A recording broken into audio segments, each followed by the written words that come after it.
Welcome to another Times Radio Frontline recap. I'm Philip Ingram. I'm now presenting Frontline, but I also commentate on all matters geopolitical, defence and security in a number of different areas, and anything else that people will ask me to comment on. We've got some fantastic videos for you today, and some points that are coming out. The situation in Ukraine remains very fluid, and it's difficult to keep on top of what is going on because the situation seems to be moving extremely fast. We've got over the hiatus, I think, there's been between President Zelensky and Donald Trump and the Americans, or at least that's gone quiet. How that's going to play out in the coming days, weeks, or months, or should I say minutes and hours, is difficult to ascertain. But the big piece of news that there's been this week is the Ukrainians capturing some Chinese soldiers on the front line. And this is what President Zelensky has to say about it. Ми взяли в полон китайських військових на території України. В бой вступили українці на Донеччині, Тарасівка і Білогорівка. 6 китайськими військовими, 2 в полоні. Минулого тижня ви говорили, що Росія прагне повернути свої 300 мільярдів заморожених активів. Але, мені здається, нам є що говорити з американцями і будемо вірити, що вони змінять свою позицію, особливо після сьогоднішньої новини.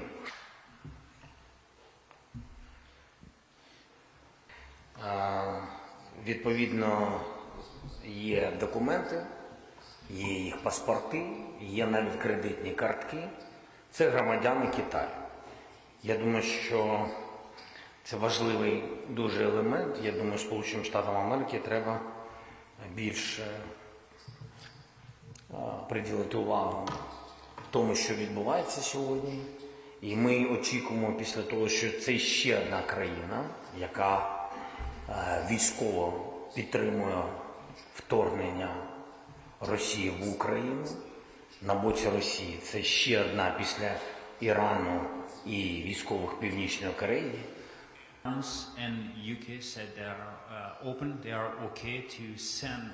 Але є різниці. Північнокорейці на Курському напрямку воювали проти нас. Китайці воюють на території України. І я думаю, що це важливий момент, який нам треба обговорювати з партнерами. Думаю, терміново. Я розумію, що ми сильна країна, але ми не можемо воювати одночасно з багатьма країнами, яким всім щось потрібно на нашій землі. You agree to send Belgian soldiers here in Ukraine? Дуже розраховуємо, що після цієї ситуації американці будуть говорити більше з українцями, а потім з русскими. Ну і дуже надіємо, що китайська сторона також відреагує. В принципі, я доручив міністру закордонних справ зв'язатись і міністру оборони зв'язатись з китайськими контрпартнерами, щоб вони дали нам пояснення відповідних дій. Now, as President Zelensky is talking, and it's part of a press conference that he had with the Belgian Prime Minister, De Wever, he's trying to suggest that this is significant, and that significance is something that will directly affect the relationship and the talks that the United States is going to have when it's looking at peace talks and everything else. If we want to see one of the Chinese soldiers that President Zelensky has said his troops have captured, we've got him here. Now, we've blurred out his face so that we can comply with the Geneva Conventions, where you cannot parade prisoners in any way, shape or form in front of the media. But he is clearly reacting to his Ukrainian interrogators and giving the detail as to why he is there, where he is from, and probably allowed President Zelensky to suggest that there's 155, and that's a very exact number, Chinese troops working for the Russians. Now, I'm not surprised at this at all, for a number of reasons. I think the Russians will be asking China to not stop any of its citizens who want to come and fight and join from doing so. I think Xi Jinping might have a different view on that. But what Xi Jinping will want to do, the president of China, is to get his military as much experience as possible. The one thing they do not have at all at the moment is any combat experience. And therefore, to put liaison staff in, to put other planning staff in, to put tactical training staff in, to pick up what it's like in a combat situation and take that back to the People's Liberation Army, and bring that into the training courses and the way they're carrying out their exercises, in particular for preparations for the invasion of Taiwan, is invaluable to the Chinese. And therefore, I think President Zelensky's analysis of there being 155 Chinese military personnel embedded and fighting for the Russians, I think is a gross underestimate. I would say at least 10 times that number, or probably around, at different levels of command, from on the tactical front line through the tactical and operational level controls, through planning, through logistics and everything, getting that invaluable combat experience. And this is something that, the first video I'm going to suggest that you should be watching this week, and one that I found fascinating, from James Rogers, the Council on Geostrategy, a co-founder of that organization, where he's been talking about China, Russia, Iran, North Korea, CRINC. And this is what he has to say. Yeah, we know that there have been a number of mercenaries that have been enlisted into the Russian military and have come to serve for a variety of purposes, financial and perhaps otherwise.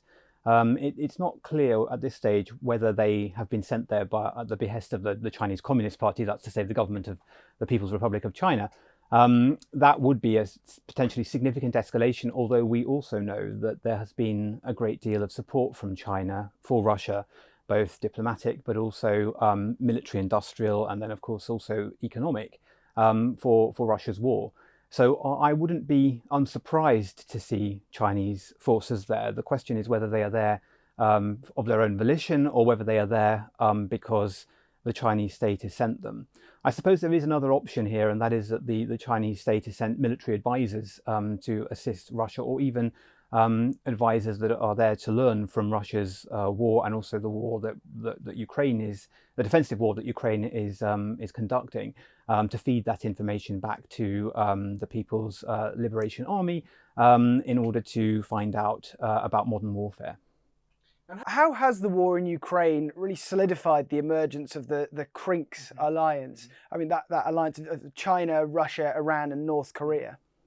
Yeah, I think that's one of the really interesting things. I mean, a lot of people have spoken about, the rise of a sort of dragon bear over the last sort of 1 to 2 decades, the emergence of a new axis of evil, a deadly quartet, as Lord Robertson, the former NATO Secretary General and British Defence Secretary, put it a few months ago when the Strategic Defence Review was initiated. So this idea has been around for some time. I think that the emergence of a CRINC, or some kind of alignment between those 4 powers, has been accelerated by Russia's war against Ukraine. And I think that's, to some extent, as we said initially, what the Americans fear. I think we too, to some extent. But we, of course, see it slightly differently, because to us, to the UK at least, and to other Europeans, Russia is the key threat, the most direct and acute threat, not China. But for the Americans, it's probably the other way around. And China is a much greater challenge because of its economic heft, its industrial heft, and its technical heft, than is Russia, which, remember, has an economy around 60% of Britain's own, let alone the combined might of the whole of NATO. So I think this grouping, I wouldn't call it an alliance, this grouping or aligned bloc has accelerated, and it's also accelerated or formed because of, to no small extent, Russia's, if not plight, then its difficulties in Ukraine. Russia has actively looked out to North Korea, to Iran, and of course to China for support. And we've seen that support come in, whether it's North Korean troops, Iranian drones and loitering munitions that have been provided, diplomatic support, and then, as we were talking earlier about, China across the board. So there is such a thing. I think that the 4 countries generally are in alignment with one another. They want to break down and degrade elements of the prevailing world order, or to capture them and to control them. And they all seek to make the world safe for their political systems, because they fear the dynamic democratic cultures of countries like the UK, the US, France, Germany, and whatnot, as well as those along the eastern flank of the North Atlantic Alliance, because the Russians might start asking, or the Chinese might start asking, and others, why can't we have this standard of living? Why can't we have this? And they want to squash that and make it less tenable. So there's a shared set of interests there. They also have many differences between them. Russia and China have looked on in Eurasia, in the central Eurasia, at one another in quite a hostile way, because China is encroaching on areas that were traditionally Russia's stomping grounds, let's say. And there are some differences, of course, between North Korea and China, and as well as Iran. But nonetheless, this war has definitely accelerated their alignment with one another, and I suspect it will continue to do so, because they are fundamentally at odds now with the prevailing international order. And one of the big worries within that alliance as well at the moment is you have two major nuclear powers and two nations that have big ambitions to become nuclear powers. The US administration has said they've just started talks with Iran on their nuclear program. Although Iran denies that, how worried should we be about the sharing of nuclear secrets and nuclear information between these states? That's a really interesting question, and one that's very for anyone very difficult, I think, to answer. So it depends on how volatile the international order becomes, and how I suspect ultimately how the Chinese feel that they'll be able to keep countries such as North Korea and Iran on a sort of leash. I mean, remember that China is a lesser nuclear power than either Russia or the United States, and North Korea is a nuclear power. It has a limited nuclear capability. Iran, not yet, but it could feasibly become so within our lifetime if it really wanted to. It's not so difficult to develop nuclear weapons as it used to be, and if North Korea can do it, then many others could do it as well. It requires resolve, capability, and just the sheer sort of bloody mindedness to make it happen.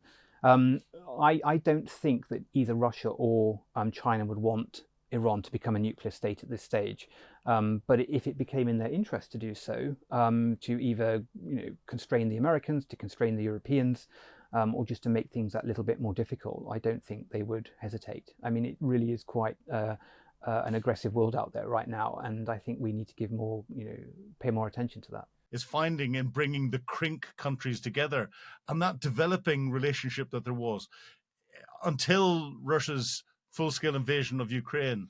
It was always something that was talked about, but there wasn't any real substance behind it.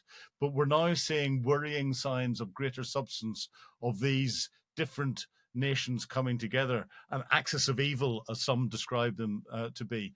But another indicator of this was Donald Trump in his telephone call with Vladimir Putin about 10 days ago.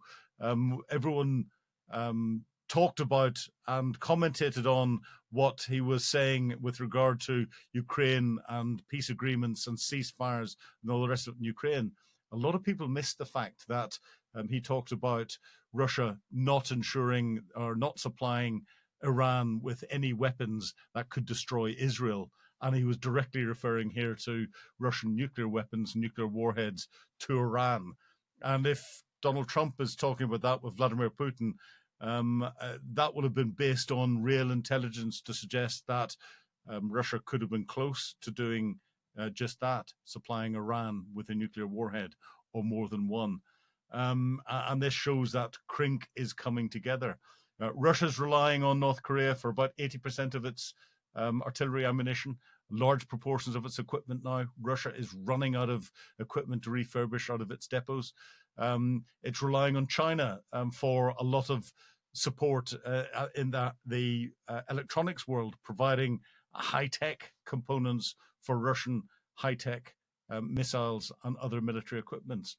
And we're seeing Russia and China cooperating more in operations at sea. We are seeing undersea cables being cut in ships that are linked to China and linked to Russia at the same time. So this coming together is something that I think is worrying everyone.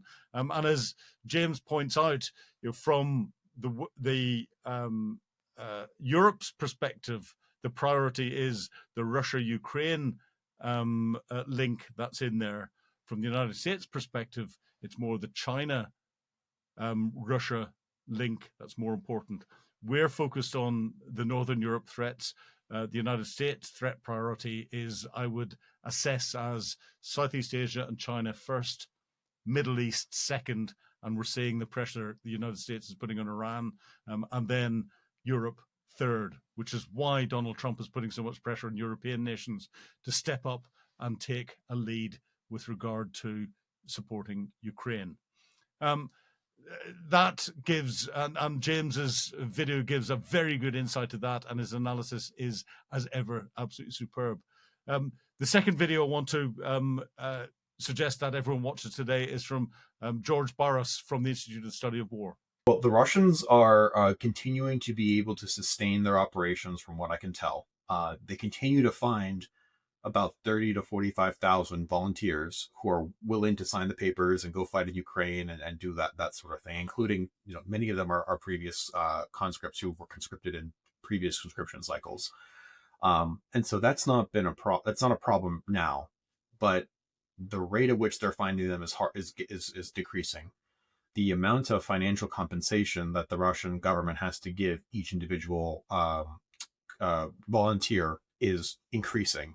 And this is, of course, destroying the Russian economy in real time. And so I think the Russians are going to have some very difficult scenarios, not in the immediate window, not in the 6-month window, but perhaps in the 12 to 14, 12 to 16-month window. That's when these problems are going to continue maturing.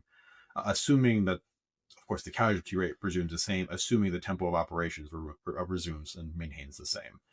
I'd note for you that the Russian rate of advance in Ukraine has been decreasing precipitously since December 2024, which seems to be a positive sign. So the Russians are taking on roughly the same amount of casualties, but for lot fewer gains. So these stresses do seem to be due to be catching up, and I would argue that Russia's resources are finite. They actually cannot pursue as intense offensive operations in perpetuity, indefinitely. They do have to take breaks. There will be opportunities to exploit their vulnerabilities, and we need to be thinking about not how do we surrender to Russia in the most expedient sort of fashion as possible. It should actually instead be, how do we anticipate and forecast these windows of opportunity and vulnerability and prepare the Ukrainians to be able to exploit them, ideally so that when the Ukrainians do have to negotiate, they do it on the best terms possible. As you say, those advances have slowed, but Russia is still trying to advance in a few key areas, especially in eastern Ukraine. Pokrovsk is one of those areas we've been talking about now for months. What sort of tactical level counterattacks have helped Ukraine hold this city? Yeah, absolutely. So Russian exhaustion has really caught up with the Russian forces operating in the Pokrovsk direction. Their advances have slowed down quite significantly, and the Ukrainians are conducting some tactical level counterattacks of opportunity. No major counteroffensives, but there's some villages near Pokrovsk like Uspanivka and Lysivka, where the Ukrainians have been conducting some counterattacks. They've taken some ground and subsequently lost some ground, but the point is that it's not just a persistent linear Russian march, not a persistent linear Russian advance. And the Ukrainians are able to contest the initiative, at least at the tactical level, which is fundamentally a good thing. And actually, I suspect that we're going to see less action in the Pokrovsk direction in the coming spring and summer fighting cycle. I might be wrong, but there was a major Russian formation that was dedicated to fighting the Pokrovsk direction. It's called the 150th Motorized Rifle Division. And elements of this division recently redeployed out of the Pokrovsk direction, where they had been operating for about a year, if I'm not mistaken, and they went north. They're currently in Toretsk, which is a different city in Donetsk Oblast, close to Pokrovsk, but operationally far away. And that would suggest a Russian reprioritization effort.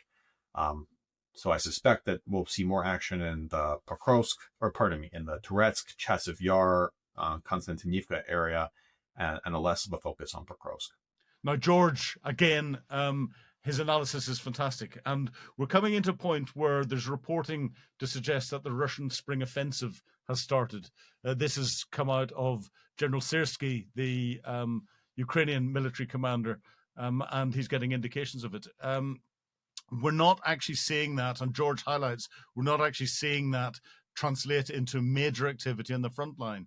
One of the areas he highlights is that the Russians have been fighting over the Pokrovsk region for months. It seems to have become another Bakhmut in the way that the Russia has been approaching it. But it seems they may have backed off a little bit there. The Ukrainians are advancing slowly. We're talking of tens of meters or a few hundred meters. The Russians have moved their troops, and some of the troops that were in that area slightly further north, and maybe focusing to try and put more of a push in through one particular area. But it's not doing much at the moment. And George goes on to explain how the Russians, really since December, are advancing much less distance, but it's costing them the same number of casualties. And if we look at the statistics, the Russians are losing between 1,200 and 1,800 troops a day. Whether that's dead or badly wounded, that's 1,200 to 1,800 troops been taken away from the front line. They're losing huge amounts of equipment. And George says the Russians have got to a point where they just cannot sustain this in the long run. He's saying they've been able to, out of the latest round of conscription, which is about 160,000 conscripts coming into the Russian military, they'll be able to persuade 40,000-ish to take full-time contracts and come into the full-time military. That will allow them to be deployed under the Russian constitution to the front line. But that 40,000, if you're losing 1,200 a day, isn't going to sustain it for very long. And George highlights that Russia is slowing down. That slowing down is going to turn into real difficulties, not in the next few weeks or months, but possibly 12 to 18 months. It will get to a level where Russian losses are unsustainable when it comes to them being able to manage to keep the pressure up that they're doing on the front line. Now, we assess everything on what's going on on the front lines. That's the tactical level of battle. What George is highlighting is that the Ukrainians are having fantastic success at the operational level, the ability to continue to support tactical operations. And that's where the Ukrainians are successfully attacking logistic bases, command and control bases, railway sites, airfields, morale amongst Russian generals in Moscow, and of course the ability to continue to pay for the war by attacking Russian oil infrastructure. That is where Ukraine is winning the war at the moment, and that is where this war is going to be won or lost overall. As Putin runs out of men and people to go to the front line, he's already run out of equipment. He is going to be thinking more and more about how he can create a pause through a ceasefire, and that's going to translate into the relationship that he has with Donald Trump and what he's going to try and get out of there. George, as ever, hits the nail on the head and gets it exactly right. So thank you for watching the recap this week. I'm Philip Ingram. Please, if you want to get access to exclusive content, if you want to put your comments in and we can answer and address those comments in our Q&A sessions, please sign up for Times Radio Frontline membership. If you want to be kept up to date with what's happening on a minute-by-minute basis, of course, you've got Times Radio or you've got the newspaper at thetimes.com. I'm Philip Ingram. Thank you.